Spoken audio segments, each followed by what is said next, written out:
Oi, pessoal! Essa primeira parte da aula, ela consiste mais em uma classificação, ainda, como na aula anterior a gente teve alguma coisa parecida, mas classificação de escoamento, então os tipos de escoamento que a gente está trabalhando, e falar um pouquinho mais sobre as propriedades dos fluidos. Então, vai definir viscosidade aí, que são conceitos que a gente vai estar precisando aí na sequência, para as próximas aulas e para a próxima aula de hoje mesmo.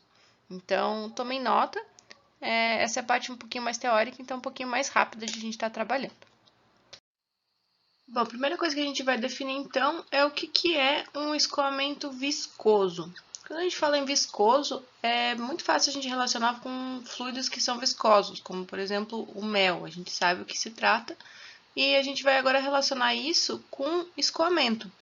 Então, o nosso escoamento, quando a gente está trabalhando, supondo que isso aqui seja, essa barrinha que está ilustrada aqui seja uma superfície sólida fixa, então tem uma velocidade igual a zero, vamos supor que a gente tenha aí um fluido que esteja escoando aqui, uma camadinha de fluido que esteja escoando aqui em cima. Então, essa camada de fluido que vai estar escoando aqui, ela vai ter uma velocidade que vai ter uma interferência dessa parede. Se essa parede está parada, a velocidade dessa camada aqui vai ser pequena.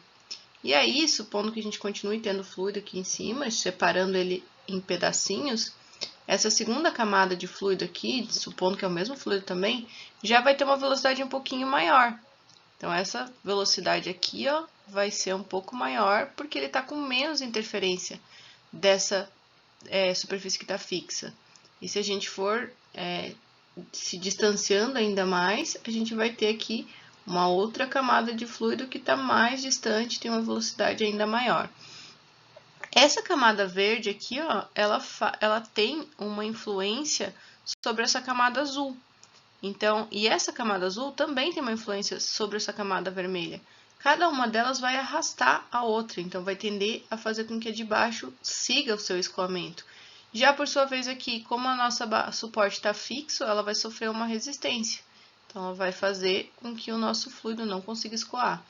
Isso tudo vai depender do tipo de fluido que tiver aqui.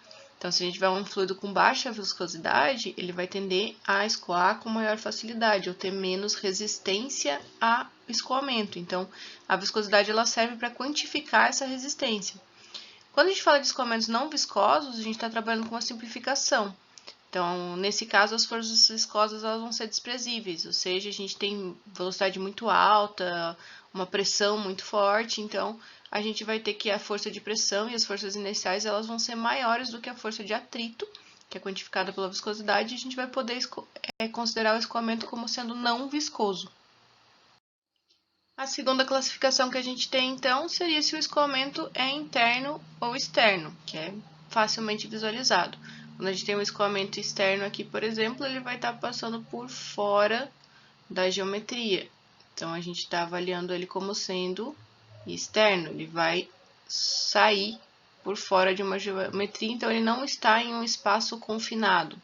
Já se a gente tiver um escoamento interno, ele vai estar dentro de um espaço limitado. Então, nesse caso aqui, por exemplo, uma tubulação, a gente está, essa circunferência aqui, ó, limita qual é o espaço que esse meu fluido vai poder estar escoando. Os efeitos viscosos que a gente acabou de falar, eles são bem mais importantes quando a gente está trabalhando com um escoamento interno, porque a gente tem mais parede. Então, aqui a gente vai ter forças viscosas mais perto da parede aqui, então nessa região a gente vai ter forças viscosas mais influentes, mas quando a gente vai se afastando, a gente vai ter menos influência da viscosidade. A próxima classificação do escoamento vai ser se ele é compressível ou incompressível. Vocês vão ver que eu vou chamar bastante atenção sobre isso durante o semestre ou em outras disciplinas também.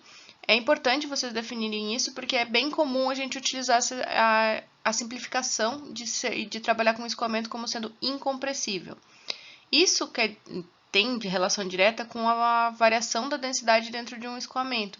Então, se a gente considerar que a densidade ela é a mesma em qualquer ponto do escoamento, então ela não está variando, e nem com o tempo, a gente vai ter um escoamento incompressível. Então, a densidade vai ser constante. Líquidos, normalmente, a gente pode trabalhar com isso e não é um problema.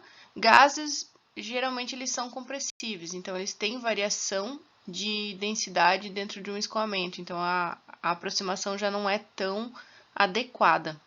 Outra classificação que é bem importante é se o escoamento é laminar ou turbulento. Então, se a gente tiver um escoamento suave, ou seja, ele vai estar trabalhando com lâminas, então a gente vai ter um escoamento em que todo mundo é comportado, todo mundo está andando na sua direção, bonitinho, a gente vai ter um escoamento chamado de laminar. Se a gente trabalhar com um movimento mais caótico e desordenado, ou seja, meu fluido ele vai se misturar e vai ter mais turbulência aqui, mesmo que ele esteja na direção preferencial aqui, ele vai ter mistura entre essas camadas aqui, a gente vai ter um escoamento turbulento. Isso pode ser classificado de acordo com o número de Reynolds, que a gente não vai entrar agora, mas a gente vai entrar mais para frente, porque é um número bastante importante, que é um número adimensional, ou seja, não tem unidade, e ele serve para determinar qual é o regime de escoamento. Porque, obviamente, é muito mais fácil trabalhar com um escoamento comportado e bonitinho do que com um escoamento totalmente caótico. Ilustrando ele, então, a gente tem aqui o escoamento turbulento e o escoamento laminar. Então, olhando aqui com uma imagem em 3D, seria um escoamento em que a gente tem uma mistura grande aqui de fluido quando a gente está trabalhando com turbulento. Obviamente, ele é mais difícil de estar representando fielmente em todos os pontos, mas é o que a gente geralmente necessita, ou geralmente a gente trabalha em indústria, porque a gente quer uma mistura boa de material, a gente não quer acúmulo de material, por exemplo, aqui próximo à tubulação. Se a gente vai trabalhando com reatores ou com qualquer trabalho de aquecimento, a gente vai querer com que essa transferência seja maior, e o escoamento turbulento ele favorece isso, porque a gente vai ter uma mistura maior dentro do próprio escoamento. Então, é interessantíssimo a gente trabalhar com escoamento turbulento e a gente vai ver algumas comparações no decorrer do semestre entre os dois. Outra coisa que a gente pode estar avaliando é se o escoamento ele é natural ou se ele é forçado. Então, isso é mais fácil da gente entender. Então, o escoamento natural, ele não vai ocorrer com uma força externa. E o escoamento forçado seria aquele que a gente tem alguma coisa inserindo aí, uma diferença de pressão para poder fazer com que o escoamento aconteça, como, por exemplo, uma bomba, um ventilador, uma ventoinha. Então, qualquer coisa que esteja inserindo uma força aí para fazer com que esse escoamento ocorra. Estacionário e não estacionário, a gente já falou na primeira aula, mas eu vou reforçar mais uma vez. Escoamento estacionário, então, é aquele que não tem variação das propriedades com o passar do tempo. Então, a temperatura não varia num certo ponto, a velocidade, a densidade, a viscosidade, então, não vão estar variando com o tempo. E o oposto disso seria o transiente ou não estacionário, que seria aqueles que a gente tem que considerar a variação com o tempo, então a gente precisa de um termo a mais no nosso equacionamento quando a gente for trabalhar com eles. E por fim, escoamento uni, bi e tridimensional seria a quantidade de dimensões que a gente vai estar avaliando. Também já foi abordado rapidamente na primeira aula com os campos de velocidade, mas a nossa velocidade ela tem direção e sentido, né? Então, a gente pode ter aqui uma direção só, então vai ser um escoamento unidimensional, ou a gente vai ter duas direções importantes, então meu escoamento está fazendo isso aqui para cima, então a gente vai ter uma direção Y e uma direção X importante aqui, então exemplo em coordenada cartesiana, ou a gente vai ter escoamento 3D, que vai ter variação em X, em Y e em Z. É bem comum a gente fazer com que essa direção Z seja para cima aqui, ó, gente. Então, seja aqui, para a gravidade também ser na direção Z. Então, é bem comum que a coordenada cartesiana tenha como profundidade aqui seu Y. A gente vai ver isso, inclusive, no decorrer da aula de hoje, na parte de variação de pressão. Continuando então com a parte de definições, a gente vai definir algumas propriedades de fluidos que a gente vai estar trabalhando também, que são necessárias. Aí, a primeira delas seria o meio contínuo, que tem tudo a ver com a hipótese do contínuo que a gente falou na aula passada, que a gente vai considerar aí a matéria como sendo contínua, homogênea e sem espaços, ou seja, a gente não vai ter uma abordagem microscópica, a gente não vai olhar os vazios que tem entre as moléculas quando a gente olha em nível molecular. Então, a gente vai estar considerando todo mundo preenchido. A densidade e gravidade específica também é um lembrete. Densidade seria aí para a gente a nossa massa pelo volume. Então, massa por volume, que tem unidade aí quilograma por metro cúbico no SI. E a densidade relativa seria aquela em que a gente compara com uma substância padrão, normalmente a água numa temperatura ambiente. Então, normalmente a água e a temperatura ambiente, ela tem um ρ da água aqui. Então, para temperatura ambiente, né? Ela vai ter aí um valor geralmente de 1000. Isso em quilogramas por metro cúbico. Então, normalmente o valor comparado com uma substância padrão, que pode ser a água, ou pode ser outra substância que a gente conheça também, não tem problema. E aí, dando um pouco mais de ênfase agora na parte de viscosidade. Então, considerando a viscosidade como sendo de fluidos, a gente vai começar comparando ela com corpos sólidos. Então, se a gente pegar dois corpos sólidos e colocar eles em contato e movimentar eles, a gente vai ter uma força de atrito acontecendo na superfície em que eles se encostam. Então, se você mover um para uma direção e o outro sólido para outra, a gente vai ter aqui, ó, enquanto eles estiverem se encostando, a gente vai ter uma força de atrito. E é sempre oposto ao movimento. Então, se aqui está movimentando para lá, a gente vai ter uma força de atrito que é uma resistência para o outro lado, aqui no caso para a esquerda. A intensidade dessa força que precisa para fazer o sólido movimentar, se a gente tiver com um parado e o outro se movimentando, vai depender do coeficiente de atrito, então da relação de atrito que tem entre os dois sólidos. Então, quando a gente está trabalhando com o fluido, ele pode estar se movimentando tanto em relação a um sólido quanto em relação a outro fluido. Então, essa relação entre eles, a resistência que esse fluido vai oferecer a um escoamento, vai ser a viscosidade. Então, vai ser o quanto ele é favorável ou não ao escoamento. Então, a gente já viu agora rapidamente ali no escoamento viscoso que essa viscosidade ela vai ser a quantificação da resistência que esse líquido ou esse ar, esse gás, oferece ao movimento. Então, a força que vai ter de resistência vai ser a nossa chamada força de arraste ou de arrasto, que também vai ser estudada com mais calma lá em operações 1. Então, a intensidade dela vai depender da viscosidade.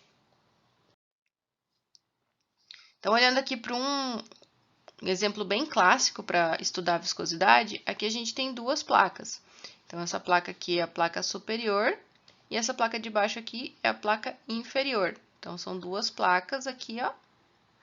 Então, imagina que seriam duas placas posicionadas com um fluido no meio. Esse fluido, ele vai se movimentar ou não, dependendo de como essas placas estejam se movimentando. Então, se a gente manter essa placa aqui de baixo parada e a gente movimentar essa placa aqui de cima com uma força, o nosso fluido vai tender a se movimentar também aqui em cima, ó. Então, ele vai tender a fazer esse movimento. E aqui, ó, a gente vai ter a tendência a uma resistência maior, porque essa velocidade aqui de baixo vai estar igual a zero. Nessa primeira camadinha de fluido aqui, a nossa velocidade é maior. E já nessa daqui, a velocidade ela é bem menor, porque ela está próximo a um local onde o fluido está parado. E aí, a gente tem uma tensão que vai ser aplicada aqui, né? Então, relacionando essa força. E aí, a gente vai ter um perfil, ou seja, dependendo da viscosidade que esse meu fluido apresente, a gente vai ter um escoamento acontecendo ou não aqui dentro. Se vocês lembrarem da outra aula que a gente definiu o que é um fluido, a gente tinha que o fluido ele vai ter uma variação nesse ângulo aqui, ó, dependendo do tempo que a gente aplicar uma força. Então, uma tensão no caso aqui. Então, a tensão de cisalhamento, ou seja, uma tensão que vai estar aqui paralela a esse meu fluido. Então, conforme a gente vai passando, se aumentar o tempo, a gente aumenta o ângulo aqui de deformação que a gente vai ter nesse meu fluido. Então, esses fluidos aqui, ó, se a gente tiver uma proporcionalidade entre esse ângulo, essa variação de ângulo que a gente tem aqui, se for linear, a gente vai estar trabalhando com um fluido chamado de fluido newtoniano. Então, esse é um fluido bem comum e é bem importante que vocês conheçam eles, saibam identificar eles. Esse fluido aqui, por exemplo, a água é um fluido newtoniano E a gente tem que essa viscosidade, ela vai ser sempre linear. Então, se a gente aumentar a tensão, a gente aumenta a deformação. Então, de uma maneira linear, com uma certa proporcionalidade. Essa proporcionalidade é dada pela viscosidade. A gente chama essa viscosidade aqui de viscosidade dinâmica, ou viscosidade absoluta. E a gente vai ter aí, ó, que essa relação do ângulo, ele pode ser representado aqui pelo componente de velocidade. Então, a velocidade aqui e a variação espacial. Então, esse aqui é o espaço. Então, a gente consegue relacionar a tensão com a viscosidade pela variação de velocidade com relação à variação de espaço que a gente vai ter aqui, ó, nesse meu escoamento. Então, a velocidade aqui em cima é maior do que aqui embaixo, por exemplo, nesse caso aqui. Então, a gente tem um delta de velocidade para essa diferença de altura aqui, ó. Então, delta y que eu tenho aqui. A viscosidade dinâmica, ela é representada pelo μ e ela tem como unidade aqui o quilograma por metro segundo, que é a mesma coisa que Pascal vezes segundo, certo? E uma unidade comum de ser apresentada é o poise ou o centipoise, ainda mais comum do que a parte de Pascal aqui e segundo. Então, os equipamentos normalmente medem em centipoise. E aí, a gente tem a relação entre os dois aqui, como sendo um centipoise é igual a 10 na menos 3 Pascal vezes segundo. Então, isso aqui é uma coisa interessante para vocês colocarem lá nas anotações de unidade de vocês, na tabelinha de conversão. E essa parte de definições é isso. Então, qualquer dúvida que vocês ainda tenham é só me falar, mas a gente se vê na próxima parte da aula.